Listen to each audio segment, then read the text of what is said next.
Hey there, and welcome to That Independent Streak. I'm your host, Wendy Campbell, and you, my dear, are in the right place. We created this channel as a place where we could all come together and have those conversations that it seems like we aren't having anymore, specifically related to those conversations around health, wellness, travel. Seems like after 40, a lot of things change.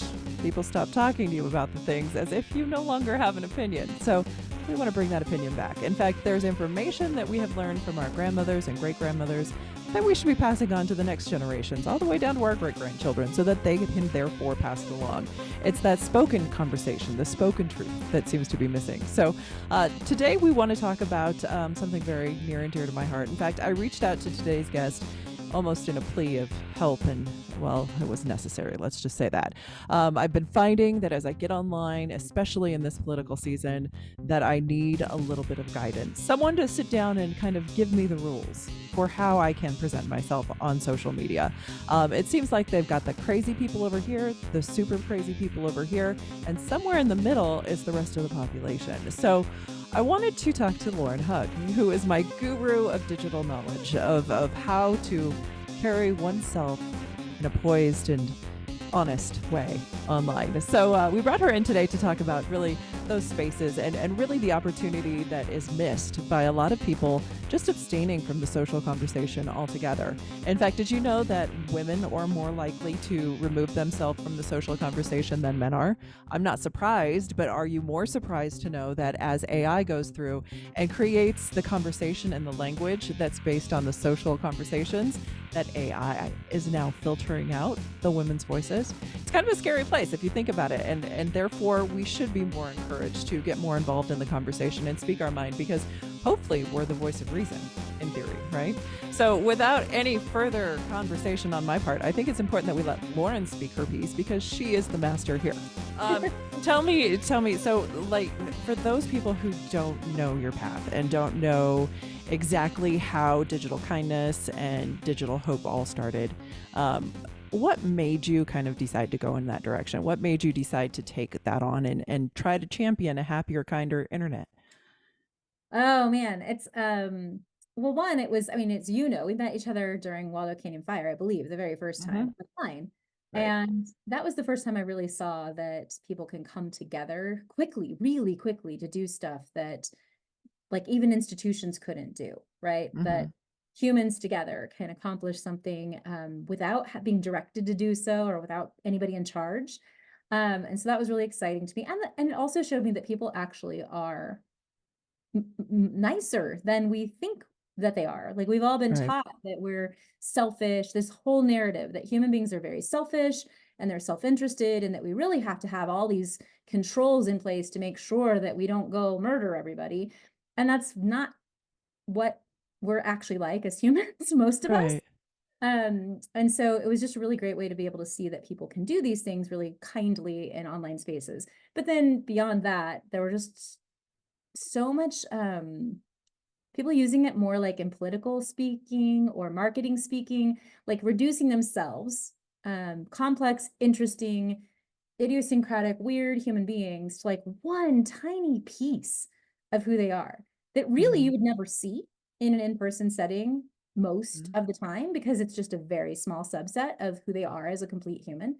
And I think it's because of the way the platforms are designed and the kind of prompts the platforms give us, and also what we see everybody else doing, right? Like we are natural mimics. And so when we see something being done a certain way, that tends to be the way that we do it too.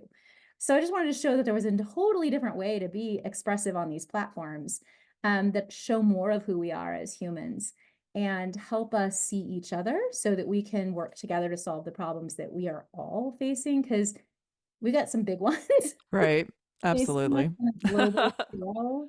And we're not going to be able to solve it unless we figure out how to work together.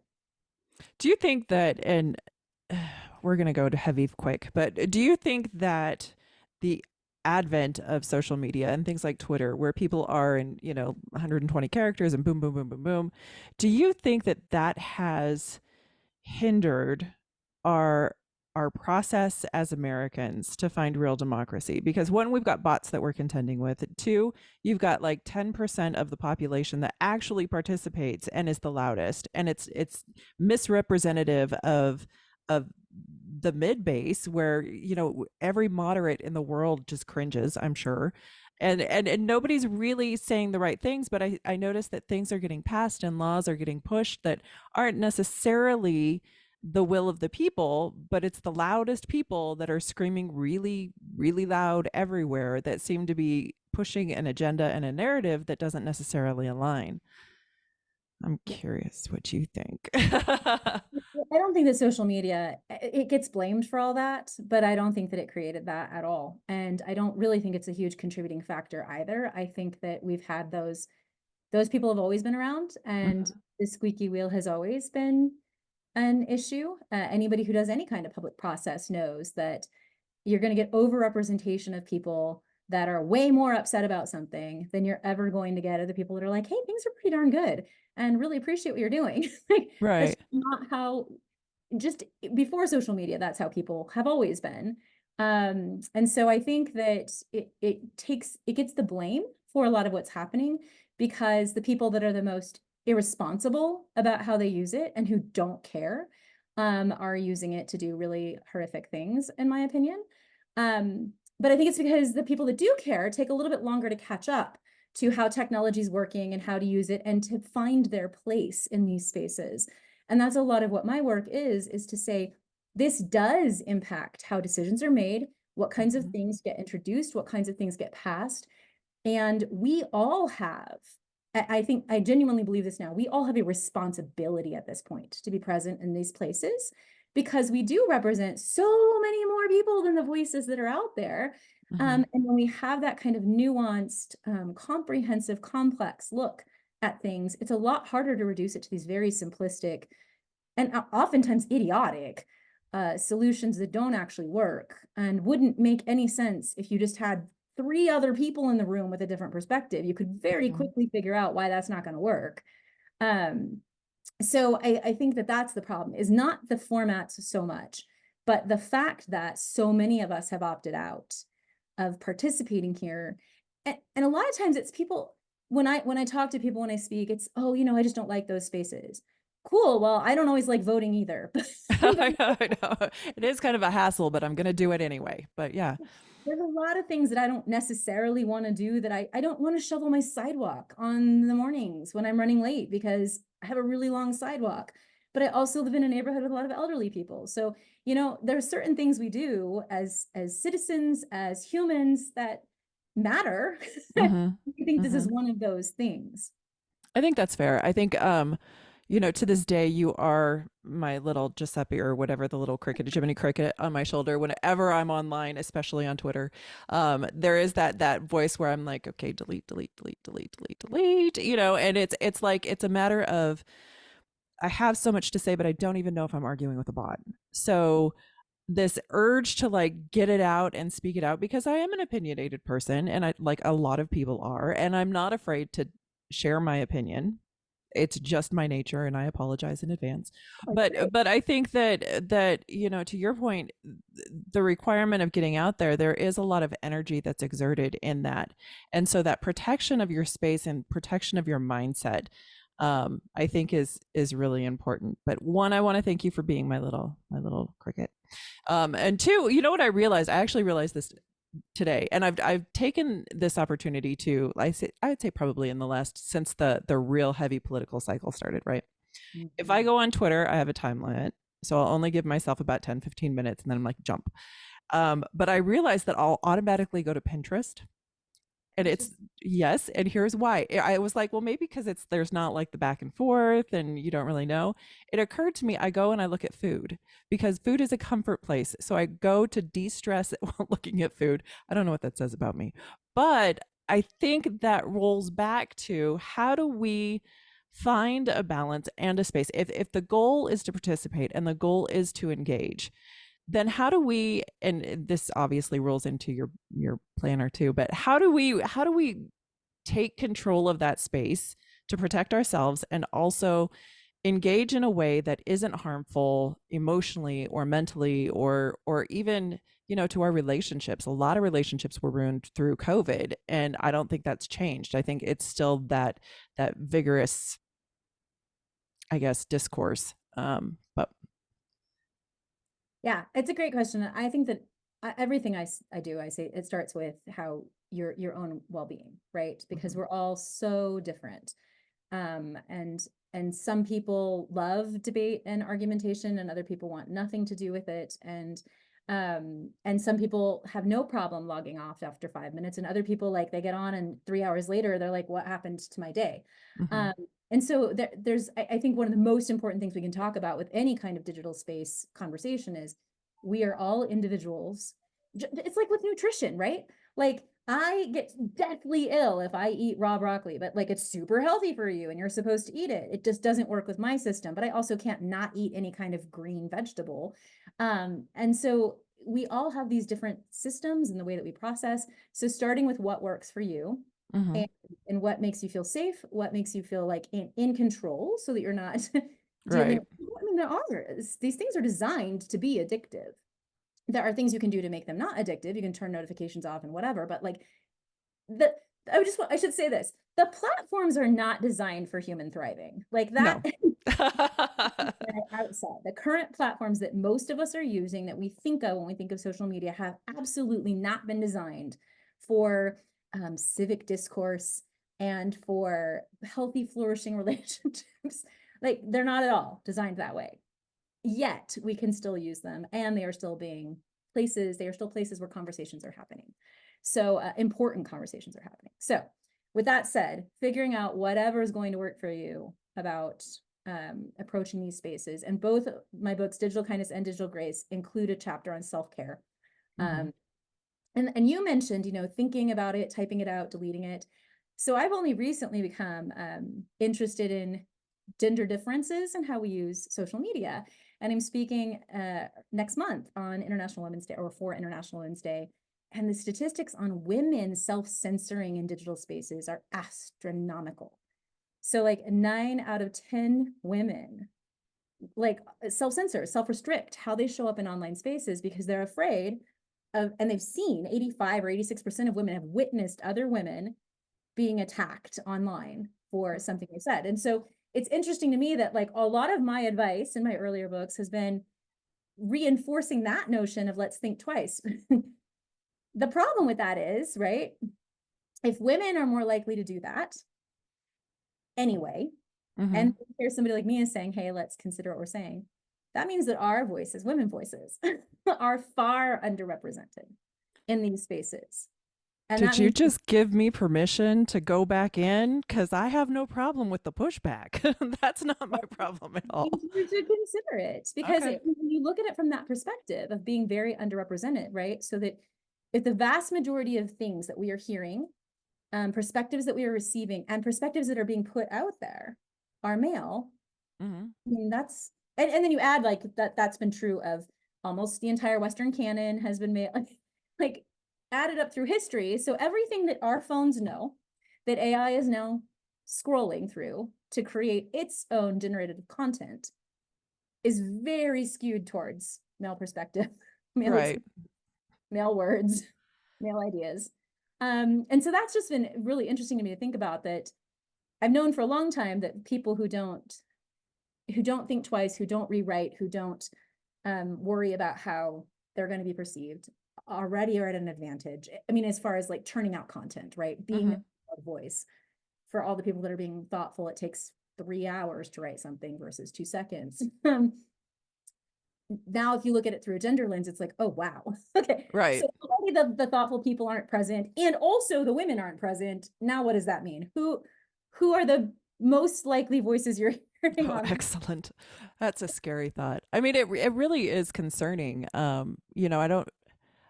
I think one of the reasons that I hesitate, and I'm just going to use myself as the example because we're here, but one of the reasons that I hesitate is because it's twofold. One, I've got a lot of female friends who may not align, and I don't want to offend them because I love them.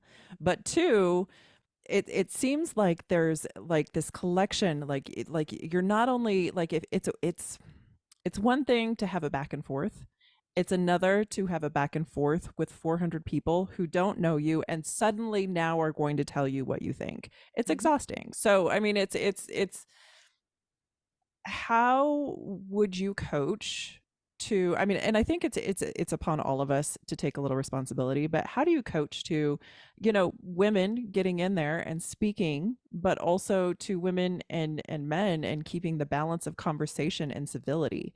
Like civility is lost. And so I think maybe we should look at that too. Yeah, I think civility is such an interesting concept, right? I can't remember. I think it was an author called Nasreen Malik. I hope I'm pronouncing her name correctly. Don't know that I've ever heard it spoken. She wrote a book called We Need New Stories, and the American version subtitle is The Myths That Subvert Freedom. And she has a chapter on the myth of free speech. And she talks about how essentially debate can only happen when both participants or all participants are safe Mhm. and their humanity isn't being questioned. And so when we talk about civility, for a very long time, only a few people were allowed to have any kinds of debates because everybody else was excluded from debate. They weren't allowed to be there. They weren't allowed to have an opinion. They weren't allowed to vote. They didn't own property. There's a whole bunch of things.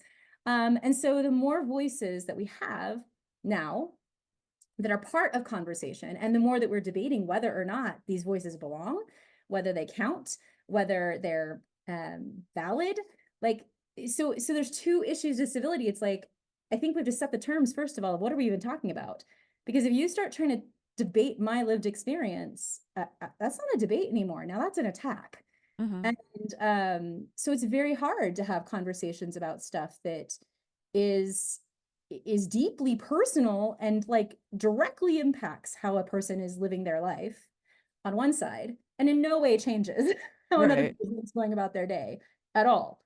And that, I think that if we start recognizing that, we might be able to see how some of this stuff has become problematic because it's not the same field. We're not Mhm. talking about the same thing and we're not dealing with the same experiences. Which is also interesting too, because over the last 10, 15 years, there's been a change in communication in the offensive level, right? So not necessarily you've said something so offensive that we should all ban you and move forward. Now the line of what I'm going to be offended by has been pushed forward so far that it's difficult to have a conversation without someone throwing down a offended card. I'm offended. You need to stop talking. You need to silence your opinion because it offends me as a human. That to me is a really disruptive way to set up conversation and communication within a civil group. And I don't know where in our social contract we all agreed to that, but it seems like it's being misused in a general sense as far as manipulating the conversation and not allowing for open conversation.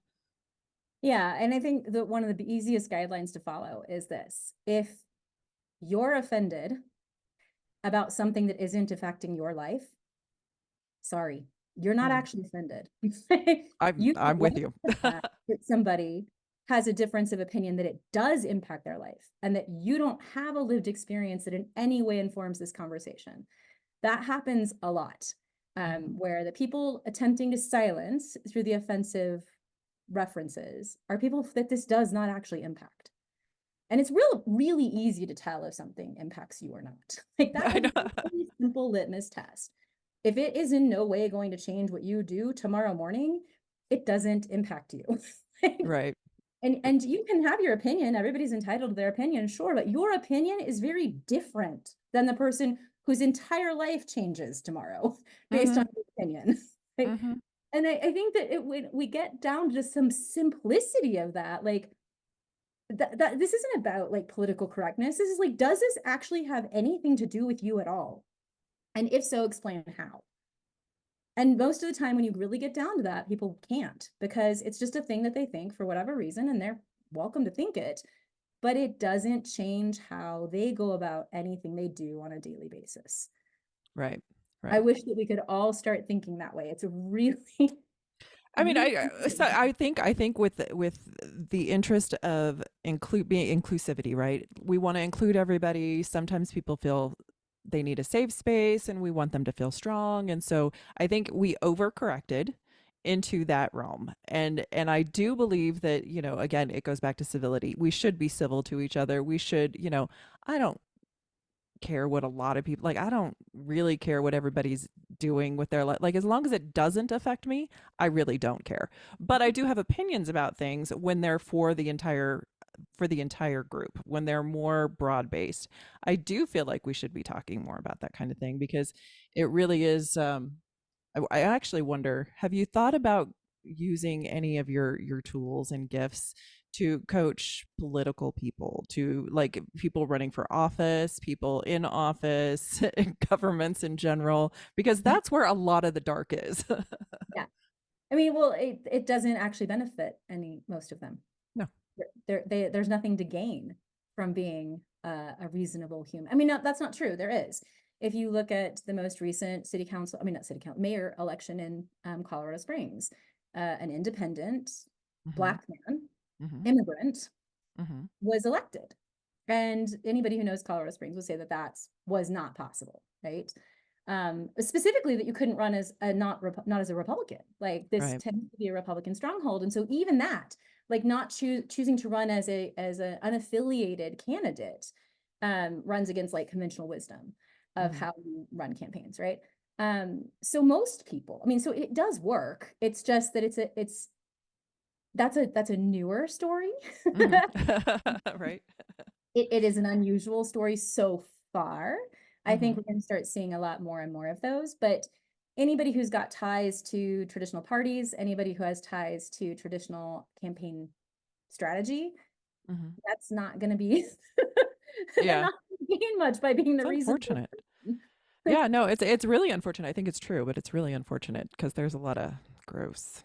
But Well, and um, I think it's interesting when you look at the rise of unaffiliated, like, so specifically, I haven't looked at the statistics for the whole state, but in El Paso County, there are now more unaffiliated registered voters than there are Democrats and Republicans combined.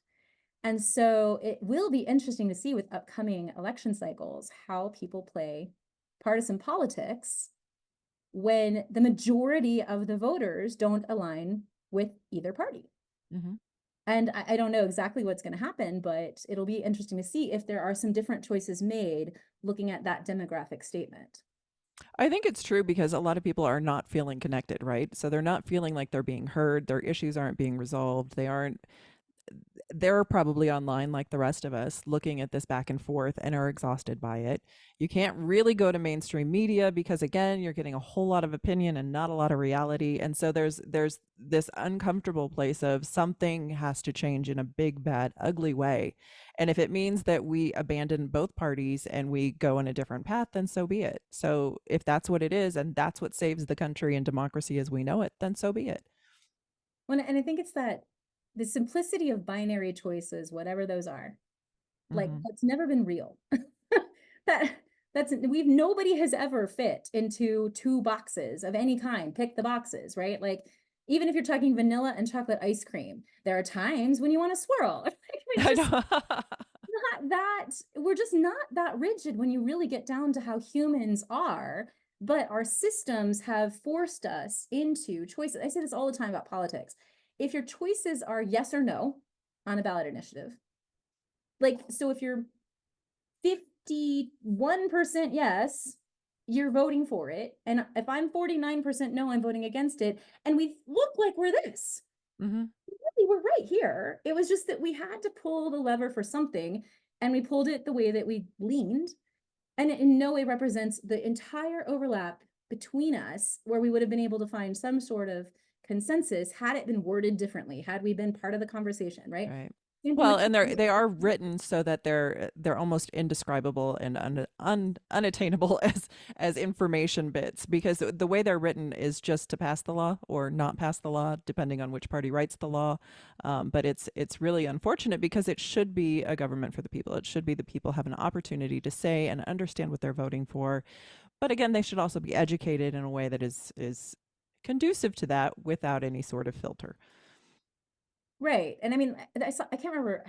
I hate when I can't think of who said something because I prefer to give credit to people who think things. But there's some writer that was talking about, like, what if we wrote legislation in poetry instead of in legalese? And what kind of people would we be if that's what it looked like instead of the way that it is? because there, I mean, I say this as a non-practicing lawyer, like legally, it's just a whole nother language. It's not human speak at all. It's a very specialized category of language that only a handful of people know how to read. Um, it's archaic, but we still do most of our political process through that kind of alienating Right. speech. Right. It's unfortunate. It's unfortunate.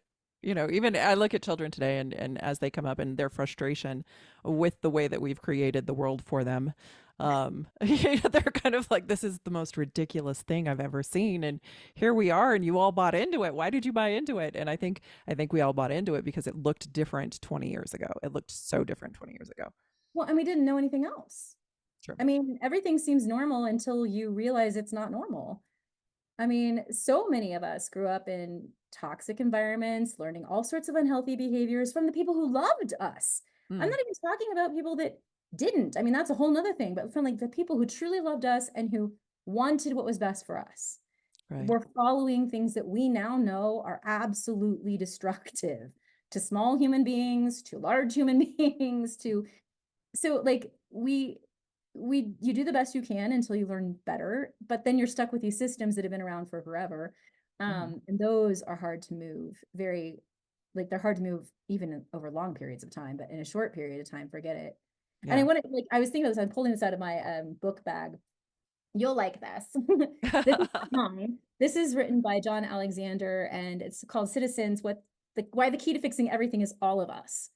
And I like it's that. very much aimed at like how can we collectively and collaboratively come together to solve the problems that we all have, and things like citizens assemblies, where you're talking about a much truer version of democracy, of random selection Mhm. of multiple people, so you're getting people from all over. Now, I mean, there's always problems with selection processes because depending on who you decide doesn't count or gets to self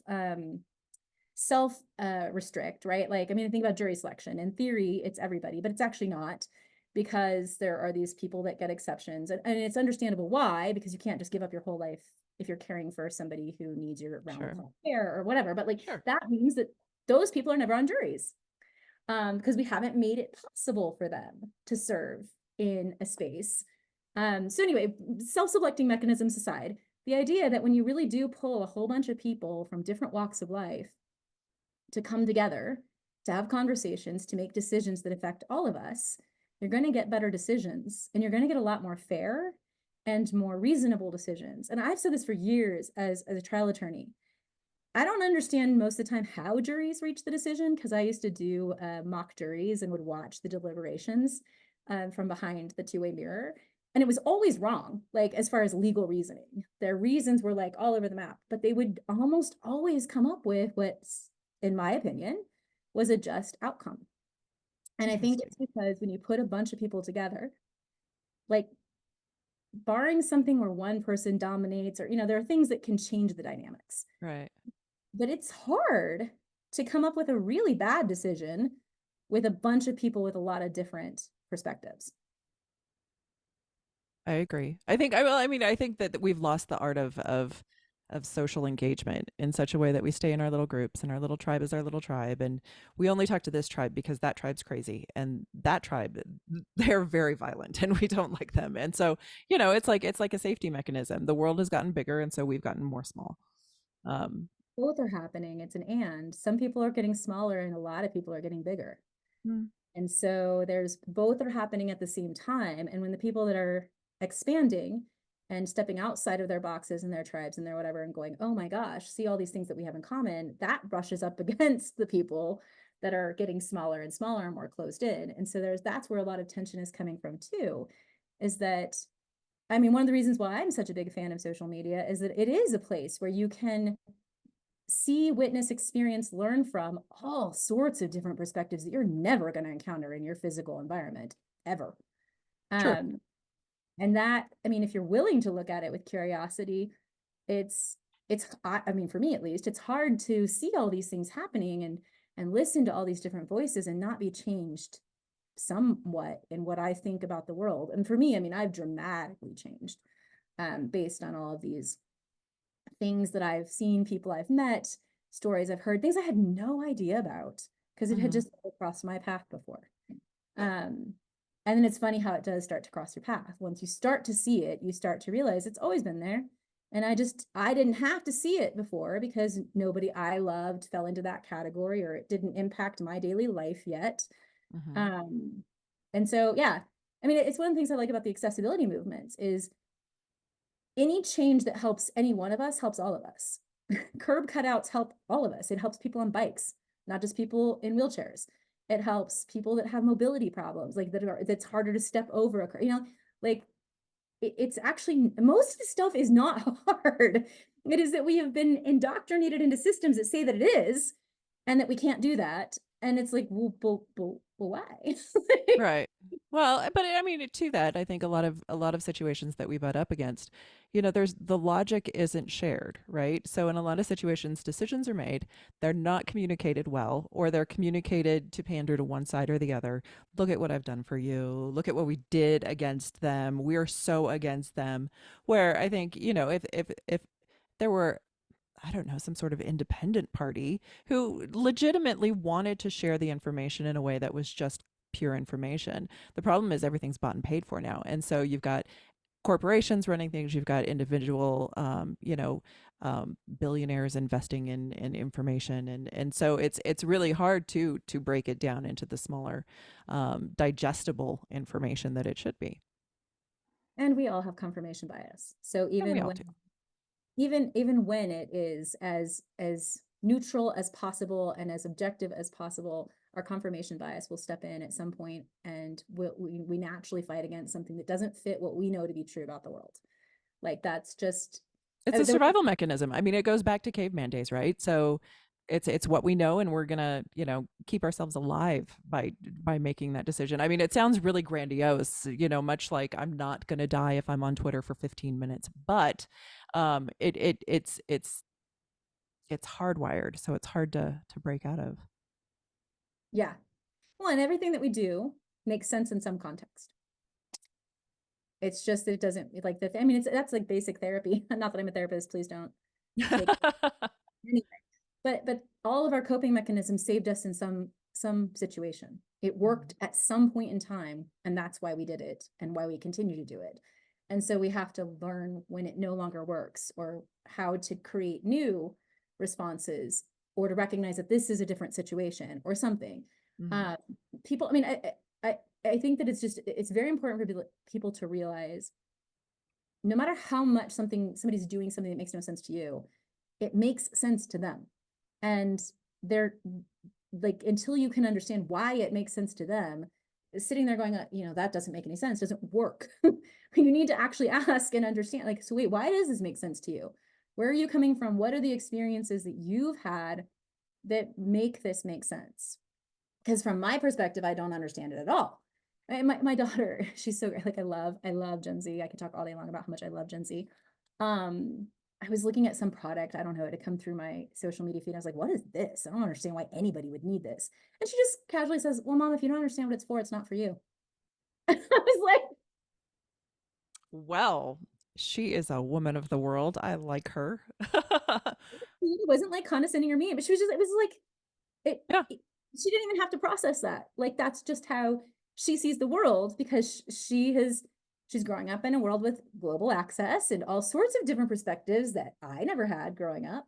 And she cares a lot about accessibility and inclusion. And so of course, like a product that's designed to allow somebody to be included is not a product I need Hmm. if I don't need to be included in that way. So it's like, oh yeah, that, that makes sense. No, Right. no.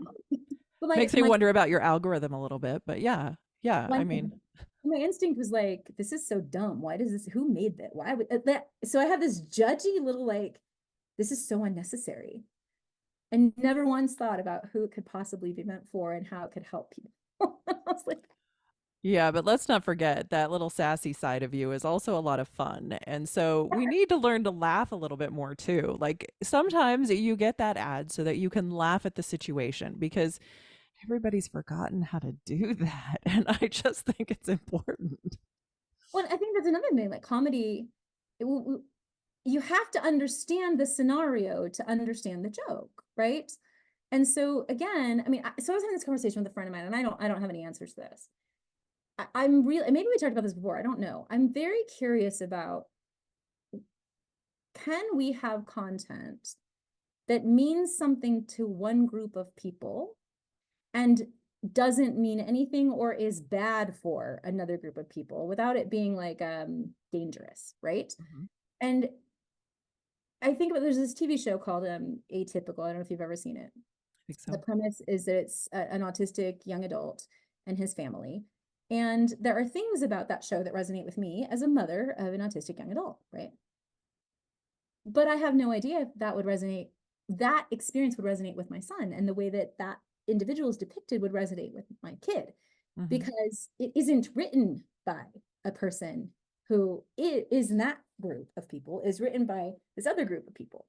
And I don't have an answer to that, because there are definitely things that are going to resonate with me because of my lived experience that in no way will make sense to somebody without my lived experience, and might even be offensive or even problematic or like bad. And so I'm like, I don't know. That's, so when you talk about laughing, like I struggle with that. Like I can see things that are definitely harmful to people that I care about, and that also strike me as funny in the moment, and I don't know what to do with that. Right. Well, no, I agree. I mean, I have an off-center type of sense of humor. So I'm going to laugh at things. Usually I laugh at things that are targeted at me because for whatever reason, laughing at myself is fun and I'm self-deprecating and whatever. But I do see that there are a lot of like there are things that I don't get, and I to your point, I just don't finish watching, or I'm like, I don't really, I saw a comedian, a few months ago and I was just kind of like, Yeah, me it too. wasn't my thing, but like, I laughed a couple times. But at the end of the comedy night, I didn't go and boycott the comedy center. I didn't go and boycott the comedian. It wasn't that wasn't it. It was just kind of like eh. And then you move on and let it go. Like I can't even tell you half the jokes now because it just kind of didn't stick. It just none of it did. But so many people seem so offended, and it does. I want people to feel comfortable. Like in my perfect world, everybody is okay, but everybody knows where their boundaries are and knows where their bubbles are and where they end. And you can get this close to me if you don't agree with my bubble, but if I'll let you in a little bit further if you do. And there's got to be some self-regulation in there to manage some of that because it does seem so amplified. Everything is so amplified right now. Yeah, and I think what makes it hard, because I mean, I think about this a lot. Like, um, where are the places in which I don't have power, and the systems are actually hindering my ability to be fully part of this world, right? And they're not many, but there are some. So I think when you say you want everybody to be okay, everybody isn't okay. No. There are some people that are really not okay, and they are living um like lives where they really don't know if they're going to be in danger in many Sure. situations. Sure. And so I think that that is that litmus test again of like, my ability to shrug something off has a lot to do with how safe I feel. And if I'm mostly safe, then I can shrug it off. But if I'm not, um, that's a lot harder. And so, Right. But in the context of humor, I mean, I'm not throwing jokes at people who are under life-threatening situations, women who are in abusive situations. It's just not funny. That's not funny. That's not humor. That's not what I'm talking about. I'm talking about broader spectrum things where we used to be able to laugh a little bit at ourselves, and now it seems like a joke can literally turn into banishment. Like you can get canceled in a heartbeat for saying the wrong thing. And I don't know that I agree with that. I think that people should learn how to internalize, but understand, look, it probably was targeted at you. It might have offended you, but do you need to carry it? No, you don't need to carry it. That's different from I am in harm's way and I need this message because this message changes my life. yeah, and I still think though that it depends on, like, making fun of yourself. Sure, if it's a person that's part of a group making fun of that group, then cool, nobody's gonna have a problem with it. It's when it's people outside of the group make jokes Sure. at the expense of or about other groups that then people get offended. Because it's not, it's like you can say bad stuff about your family, but nobody else better, right? Like, That's fair. um, with that, I think that that's where we have to look at those lines is when is it making fun of myself versus when is Mhm. it somebody making fun of me who Mhm. doesn't have to deal with any of the stuff that I'm dealing with and doesn't really understand what it's like to be me. Um, so I think, I mean, and I think this is the conversation, I agree with you, these are the conversations we need to be having because that's Right. at least then that is a conversation instead of a shutdown of like, and I sorry, I want to add about cancel. I don't believe in the cancel. I don't think it's a real thing. I I think think it's it's a real thing. I think it's a real thing. I think it can be immediately shut off by the person who's being canceled when the person who's being canceled ignores it. But there are a lot of attempts to get people canceled, and I don't think it's an invisible thing. I think it's real. well, I mean, I think there are attempts to get people canceled, sure, but what has actually happened to people who've gotten canceled, right? They end up with another show. They end up with a different microphone. They end up with more money and a book deal and whatever. And like, so there aren't All right, real you might have people. a point on this one. Yeah. Like, I just, to me, this is one of those things where it's like, for every person that doesn't like you, somebody else is going to be like, you're my hero. So the cancel culture thing, I feel like has been it's much like the war on free speech. I'm like, neither of these things are real. They're made up, and they're made up by people that gain from making them up. And look at what they're gaining. They're gaining audiences and they're gaining heroism, and they become these trophy or like posters for a movement. Hmm. And it's so easy. Like one of the easiest ways to get notoriety, a platform or an audience is to quickly switch whatever you were before and Yeah. denounce all the things that came before because now everybody's super happy on the other side to welcome you into their group. Like, and that's it doesn't move Ridiculous. discourse forward at all. But Right. so yeah, I mean, I tracking that years and years ago, like, oh my gosh, this is so horrible. This woman, remember that woman that like tweeted something about something really offensive on her way to like South Africa. And by the time she landed, she was fired. And it was, I mean, I it mean, was early, I can't remember her name. I'd have to Google it. But anyway, it was a huge deal at the time because it was one of the very first times that like on a global scale, people were like, oh my, because she was on a plane and her everything was blowing up and she didn't have Wi-Fi. So there was no way for her to like cut it off, right? Like to delete the thing or whatever. So there were hours of this stuff happening. And it's all horrible. And I don't know how we would handle that today because it was so early in all this stuff that nobody right. had been through it before, right? So I'm sure that was a horrible experience for her. And like a probably a gross overreaction to like I think when she made the tweet, she only had like 150 followers, and by the time she landed, it was like tens of that. I don't even know. I mean, And good and like, bad, right? Suddenly what you did have she a do after platform. the show? It's crazy. I think, but to go back just one step and just to push back just a little bit, I think, you know what, there are plenty of people in the world who, like, I'm sure don't like me, right? Just as an example, right? Like, I say a lot of things, right? This is my skin. I'm pretty thick. But, but for whatever reason, they don't like me, right? I don't actually care about their opinion. Like, you know what I mean? Like, that's cool. You don't like me. Darn, so I think, this need to put bubble wrap around people because they're offended or they're hurt or I've stepped on their sacred cow, like, you don't we're not friends. Like, do you know me? Like, if you know me and I've offended you, I'm probably not going to say the thing because I care about you, and I will probably self monitor, and if I haven't, I will apologize. But if I'm online and I offend you and I don't know you and I don't care about you, who cares? Like, sorry, let's go on to the next thing. Like, you know what I mean? Like, maybe we're not friends. Like, I'm okay. I'm okay with not being everybody's friend. Like, that's okay because I think we should be in a world where you have your thing and I have my thing, and they don't have to be the same thing.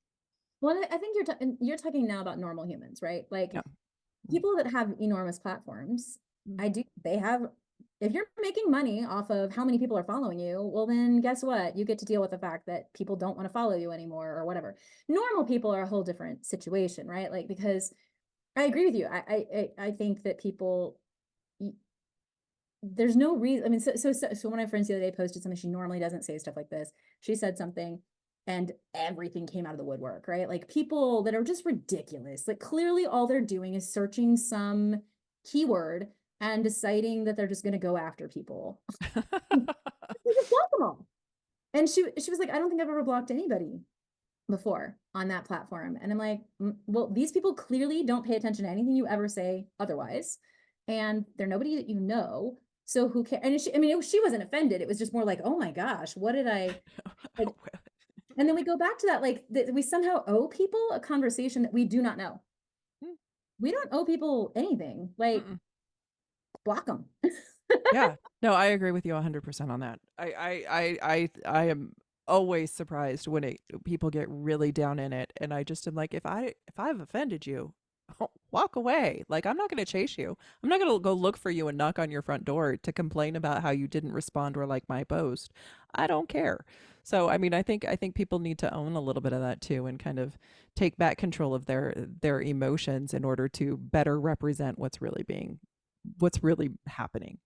Well, and I like to think of it this way, like I like to analogize digital spaces to physical spaces because then we know how to behave in physical spaces, right? If I'm over at your house, Wendy, in your home, I'm not going to start going, I can't believe you have that piece of art on your wall. Don't you know how offensive that is? I mean, like I might think it and I might not ever go over your house again, but I'm probably not going to just start yelling at you in your own space. Mm. It makes no sense for me to do that, right? And so if we think about people's feeds, the things they put out on social media as their living rooms or their spaces, right? We don't go into other people's spaces and tell them how to decorate them or tell them why they're wrong about whatever they're doing there.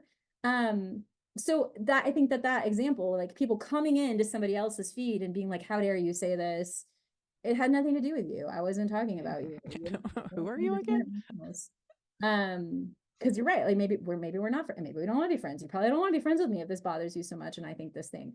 But I also did, but then there's a difference of like now if I go into your house and I start telling you how I don't like everything you're doing over there, like, and I think that helps people think about this. So if you're scrolling and you see somebody say something that you don't like and you don't know that person, and I know, right? I mean, you can say something, but I just don't think there's any room to really like the back and forth is unnecessary.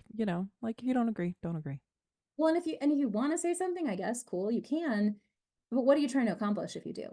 Right. Like if I walked into my neighbor's house and started talking to him about like you should take down this, I don't know, this thing that's hanging on your wall or This something, purple like cow offends me. How dare you? Yeah. No, what I get it. is wrong with you? Yeah. Yeah, I have noticed personally, just noticed around conversations, like not immediate friends, but like secondary. And I have noticed a lot of conversation that is more pointed and targeted as if it were like online. Not a lot, but I have noticed an overflow, and that's concerning. Like that What do needs you to mean? stand back. I've heard there was like it was a Super Bowl party. I've heard Okay. some things at the Super Bowl party where I was like, wow, that's an interesting thing to say out loud to a group of people you don't really know very well. But Yeah. Well, I mean, that's a personality trait that I've always sort of wondered about, right? Like people that don't have a sense of who they're with or that the thing that they think might not be a universally held opinion. right, time and place. I don't I don't really know what to do with that because that's just never I'm not that way. I for whatever reason, I've always sort of been able, for the most part, at least in my opinion, to tell. I'm sure there are plenty of times that I've said Right. something that was totally ridiculous and sounded absolutely nuts to other people that were around me because I didn't know where I was. Hmm. I Or mean, I I admittedly stick my foot in my mouth a few times a year. Like it just happens because I just does. But at the same time, there's a talent in reading a room, and I think there's a talent in reading your space and understanding your space too. yeah, I think that we do need some, I don't know. I mean, I also love people that are neurodivergent and just say whatever they think because then you don't feel like you're not looking for hidden meanings. There Mm, aren't these weird, oh, you're supposed to know that thing, even though they said the exact opposite. You were supposed to know they meant this. right. Um, so I think it's kind of like we live in a world now where we are aware of, or we should be, Right. there are a lot of different humans out there. And whether, I mean, whatever metric you're using to talk about normalcy, right? I hate Mm. this word, but there's somebody that's not that. And we know that now. Like we should have some awareness that whatever we think is the norm in any given space, there's gonna be somebody in that space that is not that norm. And even if we think that they're the norm on these 5 things, there's a 6th thing over here that we didn't think about that they're not. Right. That we're so much more than any one category. We're multiple categories. We might have very nuanced views on this thing, but very simplistic views on that thing. Mhm. Um, so I think it does make it harder because we can't just be going on these like outdated rules of etiquette. Or I mean, so I was in a conversation the other day about like somebody was talking about teaching professionalism to youth, and I was just sitting here thinking, what do you mean by that? What do you mean? What is professional? What is professional dress? For what field? In what space? For what gender? For, I mean, like, how, I mean, once upon a time, I could have told you what that meant. And I might be able to tell you what it means for a handful of professions because they still seem to adhere to some certain Sure. things. But, 20 years ago, if you told me you were going to go into an interview with purple hair, I'd be like, you can't. And now, sure, go for it. you know, can't have visible tattoos. Says who? Mm. Says who? I mean, maybe if your boss, the person you're interviewing with, hates it, sure, fine. But like, so those are the kinds of things that become complicated as we have more and more voices in these spaces. Yeah. And I read a book, it was a recommendation of a friend that was awesome. It's called The Art of Gathering. And one of the things, and this is a person who like does peace talks and stuff, like sets up those things, right? Like on a huge diplomacy level. And talking about how to create a space where people can converse. And one of the things she mentioned was all this like this rise of like the pop-up events where they pop up for just like a day or two and they have very clear rules set out that everybody knows. And they're kind of, esoteric rules, like the dinner en blanc, right? Like that's one of them. You have to wear white, you have to bring a picnic, it has to be like what, I don't even know, I haven't gone. But like in a way it's ridiculous, but in another way, everybody's coming at it from exactly the same knowledge of what's Mhm. going to happen and what is expected from them. So that there's no class stuff happening where like you just know that this is the way you hold your fork because you are raised holding your fork that way, or you went to special classes to teach you how to hold that fork that way. And somebody who didn't have access to that doesn't know how to do it. Here the rules are spelled out for everybody. So everybody, it's an even playing field for all people coming from lots of difference. Mhm. And I love that idea because I think that's what we're dealing with right now. We are dealing with so much difference that we're looking for the threads that connect us, and the things that used to, these things that we all said were like norms, actually weren't. They just happen to be the rules of our subculture, our society, Right. our group of people, whatever. And they're really weird to people over there. And so if we can start to recognize that that's what's happening, is that we're all making assumptions about what people should be doing or what is normal and how they're supposed to behave based solely on our experience of our little world over here. And if we're in somebody else's world or we have 17 different worlds represented, now who gets to decide which one's right? Right. Well, I think we're at a fair point. I think 250 years in, it's a fair time to evaluate our social agreement with each other. Really defining and learning how we can do this all differently because we are different. It has been a crazy, little project, this American project, but I think, maybe, but to your point, everybody needs to be heard. And I don't think that the people who are the majority of people are being heard. I think it's just the screamers, and the screamers are a problem right now. Yeah, and I think that, I mean, to address that, I mean, one of my recommendations is just to put whatever you're interested in out into the world. Like anything that anybody puts out there dilutes the rest of the ick, right? Like Mhm. whether it's puppies or whether it's the book you're reading or whether it's your I mean, it doesn't matter. It's just more of the human stuff that isn't all this other stuff. And it changes what people think they can put out there. And they Mhm. might start seeing the fact that they can put their artwork out or, whatever it is. And slowly that has impacts, it has ripple effects. when we start being very different in how we use these spaces. And I also think that setting those boundaries on our own space, not just creating our own boundaries for ourselves, right? But saying on a post, hey, I'm interested in hearing from people who are like, so for me, I'm only interested in hearing from single moms right now because I need some help figuring this thing out for myself. Mhm. And so signaling to other people, you're welcome to to listen in on this conversation because I'm having it in a public space.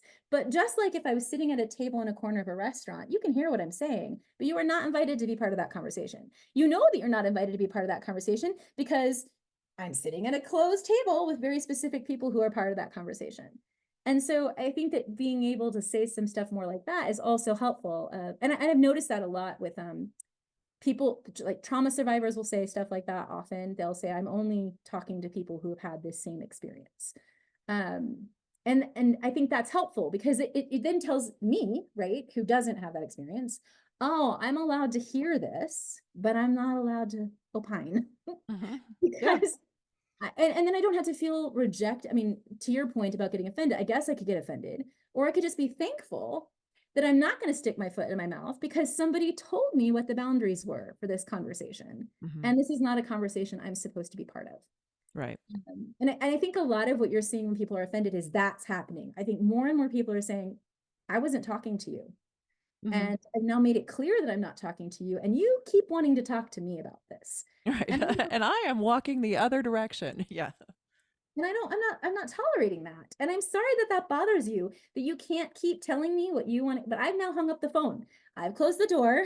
I've uninvited you, right? Like, and so I think that is happening a lot where more people are establishing boundaries, and that is bothering people who think that they should have unlimited access to Mhm. people who decided that that's not how they're going to play this game.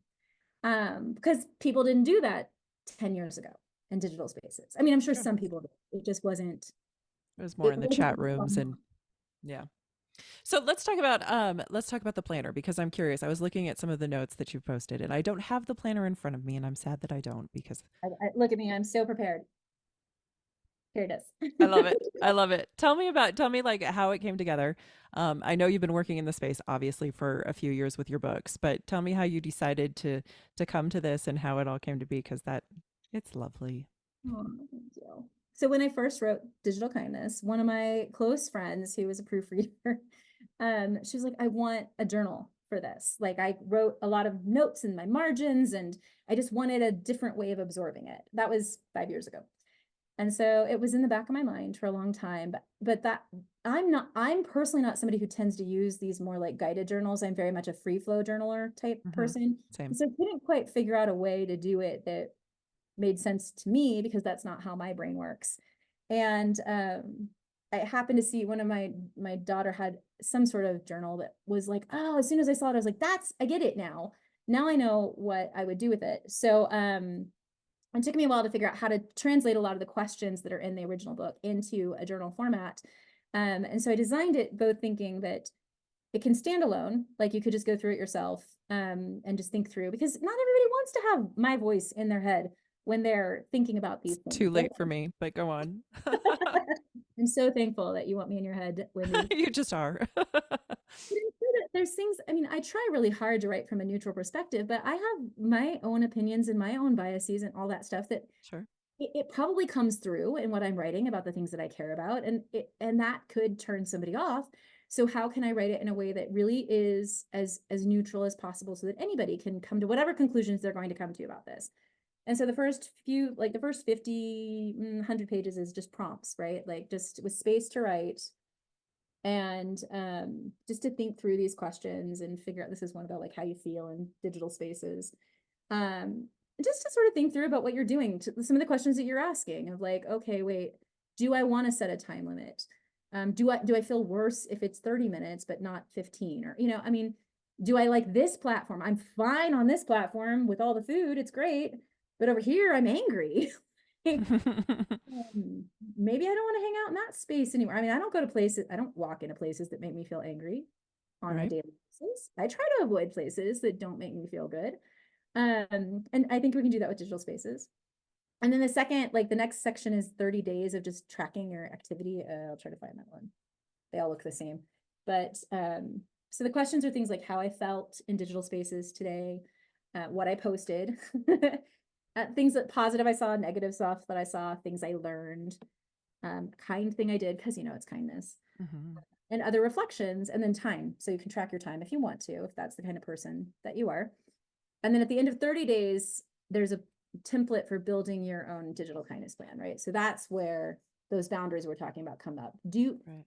Are there things I want to see? Are there things I don't want to see? Are there things that I'm trying to learn, like perspectives I'm interested in that I would like to track? Are there ones that I just really am done with? Like, Right. how do I, another one that I get, there's some questions in there about like, how do I share my own experiences online? And what if my experiences involve other people? How do I want to talk about other people in my life when I'm talking about my life? Mm-hmm. Because there's no real way to do that.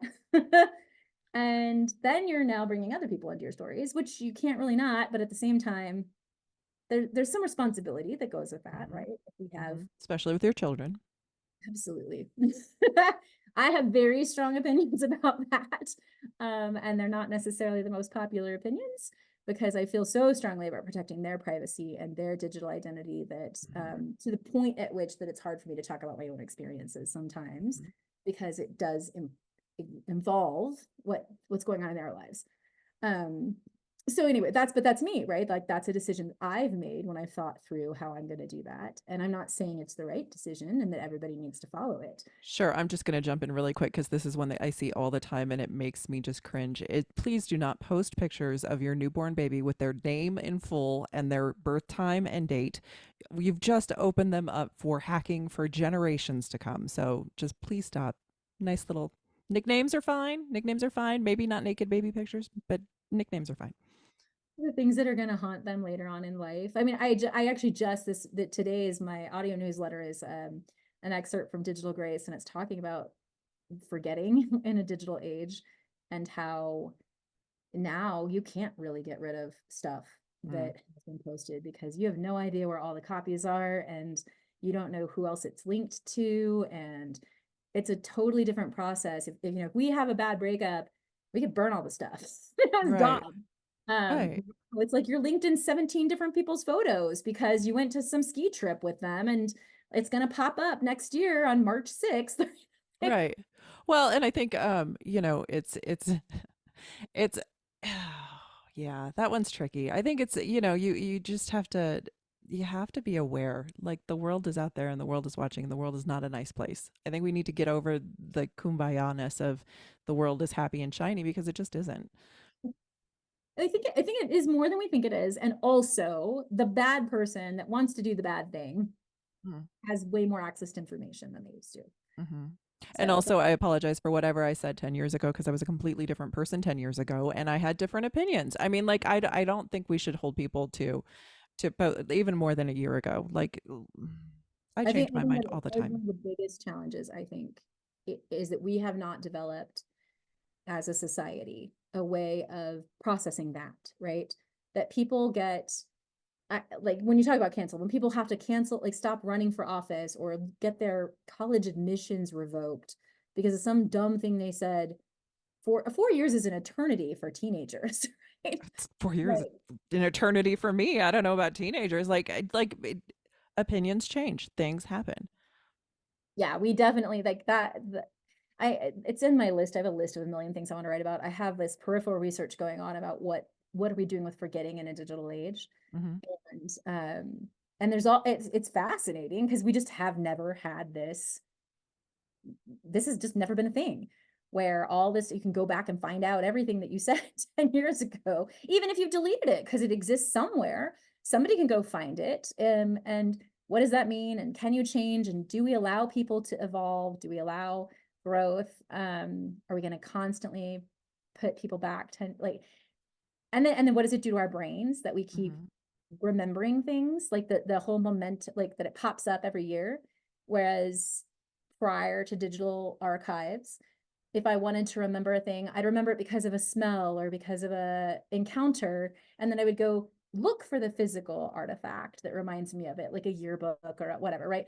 But I wouldn't annually be reminded on this rando day Yeah, it's a little weird. It's a little weird. I think we could actually do an entire show on digital forgetting, but also on forgetting in general, in that because we've moved to a digital space, so many people are now of the mind of, okay, well, this is where our history is. Let's erase everything that happened and not talk about it. And I'm afraid, and actually have considered getting a new series of Encyclopedia Britannicas just so that I have like the hard copy of what we talked about, because now everything changes, and because of the way that we are as a society, we're going to erase it, not going to talk about it again. Didn't happen, somebody got offended, so we're gonna rewrite it, and now this is the new history that we take. And I get that that's happened throughout Mhm. time, but I think it's unfortunate that we're allowing it to happen. I think that's interesting that it'll still, I think they'll still exist as historical records. This is what we used to think. I don't And know. I don't know if we're gonna hold on to everything, because it seems like, we're pulling down statues, we're changing the we're changing the narrative, which is fine if the narrative is true, the new narrative is true, but how do we know if we weren't there what the real narrative is? well, It's like I mean, going. the Go ahead. Confederate statues, we do know what the narrative was because we had people who were there and then they made up a new narrative. And that's Well, why this is what's happening, is that it's going back and realizing that the narrative that we were all taught was actually intentionally propagandized narrative. I think all of our Huh? this is a whole other podcast, because we could definitely go on a yeah, we could go back and forth on this one, but yeah. Yeah. And I think that's what's interesting about these spaces is that those types of conversations are being had, and they wouldn't have been had without digital spaces being present, because the only way you can challenge a narrative is if you have an alternative narrative. Like both have to exist for one to be challenged. Mm. Because if only one exists, there's no challenge to it, right? True. True. I think it's interesting. I think it's an evolving story that I think we'll have to keep an eye on and watch, because it is unfolding in real time. And so it's kind of interesting to watch, and also, again, I mean, I kind of want something solid that isn't in someone else's hands, so that when we retell the stories, our stories, not all of them are hurtful stories. Some of them are true stories that we need to remember. So I don't know. I think we need both. I think we need a balance. Yeah, I think that's where we're getting personally. I mean, I think we're finally getting to a more balanced perspective because we have more voices that weren't present or weren't allowed to speak at certain times. Hmm. And I think that I really do think that that's where the tension comes from, is that when you've omitted entire stories, like, guess what? Now they're going to come in and you're going to be like, wait a minute, I don't know how to reconcile that Mm. story with the story that I was told, because that story I was told was very different from I vividly remember being in law school and for the first time ever hearing about Japanese internment camps and being like, wait, what? Like, we did what? Hmm. America did what? Mm. And then seeing not only did we do it, that the Supreme Court was like, and it was constitutional. Our Constitution said it was totally cool that we did that. And I'm like, I don't know. I had no idea what to do with that because it didn't fit anything that I'd been taught up until then. And it was very hard for me to reconcile that was part of my heritage, my history, my story, because it Hmm. didn't fit with the story I'd been told. Right? Hmm. And that's challenging when we hear something that suddenly we now have to, how do we deal with both, right? How can both be true? Um, and so that's where, to your point, that we need to have conversations because there has to be a place to process that, to be able to go, I never knew that. And now, and what does that say about me now? And who am I? And how do Right. I handle this? Um, and not Wait just till we me. get our heads wrapped around interdimensional beings. That's going to throw off everything. I can't wait. I can't remember what his name is again. Somebody who worked for SETI, right? And he's like, the reason he's so determined, I think he's an astrophysicist, and he's so interested in finding proof of extraterrestrial life. And he's like, because then humans will get their stuff together and figure out Mm. that they actually have more in common than they Hmm. think they do. And I was like, that's such an interesting reason to care about that, right? I think it's true, though. I think at that point where we realize that this is all neighborhood warmongering, basically, like, come on, come on. We got big, this universe is ginormous. There is so much more out there. And to that, we don't even know what we don't know. So I think that's the best motto, right? Like, we don't know. We know what we think we know we until we think we're know. really bright, but I don't know that we are. So you find something else that changes the picture. And I think about those, what are those things where they zoom in on something? They have like the hyper zoom lens, and you're like, what is that I'm looking at? And you think it's a thing, and then they start zooming out, and you're like, oh, it's a totally different thing. Yeah. More information about this thing, I think a different thing about this thing. Hmm. But I think that's why it's hard to have solid stuff, is because we are always learning. There's something that we're going to discover that's going to change everything that we thought we knew. Um, and I think that making room for that is what helps us stay flexible and not so entrenched in positions, is just to be like, oh, well, yeah, that thing is something I didn't expect. Yeah. Differently But I now think than that's what makes it exciting. That's what makes life exciting. Like if we know everything and we know exactly how things are going to go, there's no change in our day. Everything is on cue. We are in the Truman Show and everyone knows what everyone's lines are. I think, God, that sounds like a fate worse than death. Like, I don't want to do that.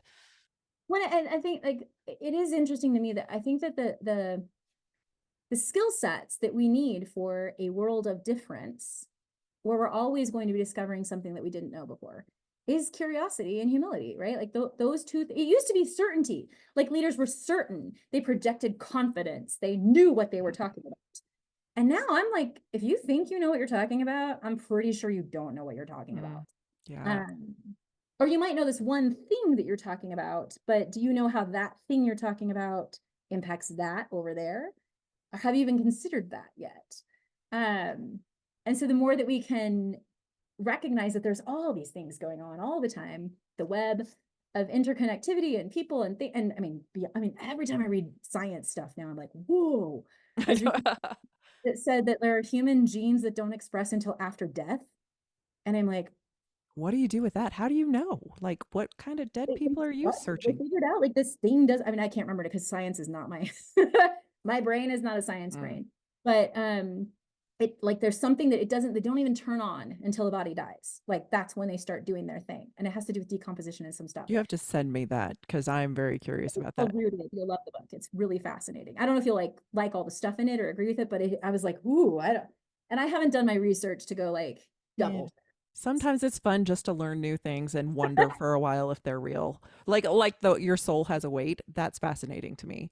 Did you know when you die? Yeah, they've measured it. So when you die, Wait, you lose like, and I can't remember what the micro ounces or whatever it is, but there is a weight difference right after you die, from the moment you die to the right after you die, and it's fascinating. And that's the stuff don't that I'm talk like, okay, let's start paying attention to some of these things, because that means that everything's way, way, way, way, way, way bigger than what we've been told it is, and that we don't understand half of what we're talking, not even half, way more about than half. But I think like the thing that was interesting to me about the genes expressing after death is like, okay, that means that humans have a role that we play it. in Hmm. an ecosystem Hmm. that we never talk about, or that we don't think about, because we have a very human centric, not all of us, but most of us have been taught human centric ways of looking at the world, that like we're the center of everything. And then there's all the stuff that's happening that are processes that we're just part of. It's just like, it's freaky, but it's also kind of cool and freeing in a way. You're Yeah. like, huh, okay, well, It I mean, is it is another rabbit hole. I've been actually playing in that rabbit hole a lot, and again, that's a whole other podcast. But I think, in accepting that you don't know what you know, and accepting that you are not the bearer and the pillar of truth on all things, because you don't know what you don't know. I think, any hope, and now that I have permission from my conscience on my shoulder to go and speak back on public forums, I mean, I think it's important that people feel allowed. I think because we've been so silenced, I think to feel allowed to go back out there, I think is good. oh, I do. I mean, whatever I've said, I want to make sure that point gets through, that I mean, I do think the conversations matter. And and I think it does truly go both ways. That if somebody wants to speak, but also be prepared for pushback, Hmm. because people have their own opinions about stuff. And so I think that I sometimes get caught up in like being afraid of pushback, because I don't, I'm always afraid of hurting people's feelings. I would rather build the relationship more than I would rather express whatever I think. And so I have to think about the times in which, no, this thing does matter. And I was actually having this conversation with somebody online where I'm like, if I choose to say something, I've thought about this thing a lot. And I feel fairly confident in what I am saying. And it's usually been a changed position for me, not a thing that I've thought my whole life, right? Like it's been a thing that I've looked at and then moved because of new information or something. And I don't feel like it's likely to change again. So those are the three conditions for me to feel pretty certain about saying something. And even then, I'm like, do I really need to? Do I want to? What would it accomplish? But I was trying to explain it to somebody today. I was like, the reason I'm not backing down from this conversation is because I thought a lot before I said the first thing. And the reason that I do back down is because I usually do it on the fly where you've triggered something and I'm like, oh no, you did not say that. And then I feel the need to get in there but I'm getting better. I'm thinking it through. Different personality types, right? Like that's Yeah. I think that's why we get along so well because there is a balance. Like there's a balance of difference of thought, but there's respect. There's respect on both sides of just. I hope you respect me. Respect of a shared idea. Well, and I think too, I mean, look, you wouldn't be doing these types of podcasts if you weren't curious, if you weren't interested in what people have to say. Because the way that you interview, the way that you ask questions, you're not soapboxing. I mean, you have your opinions, but you're not like, let me take up all the air to tell you what I think about everything. And I think again, that's how you tell the difference between the people, whatever opinions are, you can tell the people who are curious about what other people think because they have dialogue and they're willing to go, oh, let me think about that for a minute. I'll come back to you and see what I think. Whereas other people are just like, I just want to talk. And they don't really have room for any kind of change. Like you just sort of tell they're not. Mm. Okay, well, I hope eventually you change. I was saying this the other day too. It was like when you said people changing after 10 years or whatever, I was looking back at some stuff from 20 years ago and I was like, how can people have lived 20 years in this world? Specifically in this world. I don't know what it was like when nothing changed. Mm. And not have some different opinions than they had 20 years ago. Some, whatever they are. And it was in a conversation with somebody where it was like, I'm having the exact same conversations we had 20 years ago. And I know because I journal stuff. And so I was having a deja vu and I was like, no, for real, we had that same conversation. And it was just interesting to me. I was like, oh, okay. Like, I don't understand that personality type either because I'm like, tell me more stuff. Like I love like, tell me the book that you read about that thing because I want to go read it. And you don't have to agree with it, but you're like, oh, I read this thing and it was interesting and I don't know what I think about it, but well, let's be clear. Odds are like 50-50 that I might actually even understand any part of it. So, I mean, I only understand like the tip of the iceberg. I understood the point. I didn't understand the science, if that makes fair. sense. That's me when I read science. I'm like, and what am I supposed to do with that? Did I get enough of it? That's what I ask at the end of a book. Did I understand enough of it to really go forward? Did I get enough out of it? There's this book I love. I'm just thinking about book. It's sitting on my bookshelf. It's called The Dawn of Everything. And it's like an archaeologist and anthropologist looking at completely a different perspective on history. And there's this whole, you got it. I got it. My dog ate it a little bit, but I got it and I read it. That's the other one that I love. But Dawn of Everything, like there's this chapter where they're talking about this excavation of a site. I don't even remember where, right? Like I don't remember globally where it is. And it goes on about like how many steps there were and how many things there were in this, like, I don't know, inventory, treasury, something. And I'm like, my brain is just going, okay, but what's the point? What did we learn from all the things that you just cataloged? And I know that the archaeology type person would be like, oh, this is so fascinating. There were 17 jars and 2 spoons. And I'm that like, sounds to me like listening to a guy explain how he fixed his truck. That's really cool. I don't get it, but I get it. But great. It works. Yeah, I know. Everyone was like, oh, they lived communally and this is the way that their society was. Okay, cool. Like the thing you concluded from that is what I'm interested in. Yeah. But I wouldn't sit there and count the spoons personally. Now I have to read it. Yeah. Like, I mean, it's interesting. It's another one of those books that's just like, okay, I never thought about it that way. And there are things that there are very clear points where you can be like, nope, I don't agree with that at all. And other points were like, well, maybe I can see their point. And I read there's criticism of what they did too. So it's like, okay, cool. I mean, it's fun. I just, you know what I really enjoy, and I've always been a book reader. I've always, just because it's something that one takes you away from wherever you are. So you can immerse yourself in a book and learn something completely different. But there's enough in, if you read enough books, you start to figure out who you are. You start to understand what you believe in, what you feel to be true. And I think we need to do that more, because I think people need to understand, like, there are other perspectives and you don't have to agree with them, but you can taste them and see what's going on and sample to understand if it fits or if it doesn't fit, and why it doesn't fit helps you understand who you can be.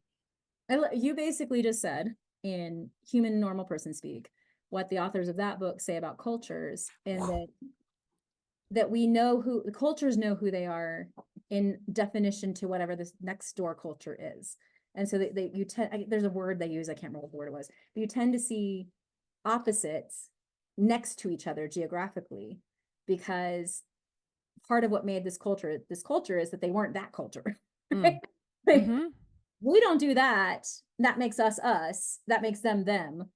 And I mean, that's kind of a very oversimplified way of saying it, but we know who we are based on who we are internally, but also who we aren't. Mm-hmm. You, therefore I'm me. We have Right. this in common. We have that not in common. The difference is what defines us as unique individuals, versus the commonality is what defines us as part of the same family, the same species, the whatever.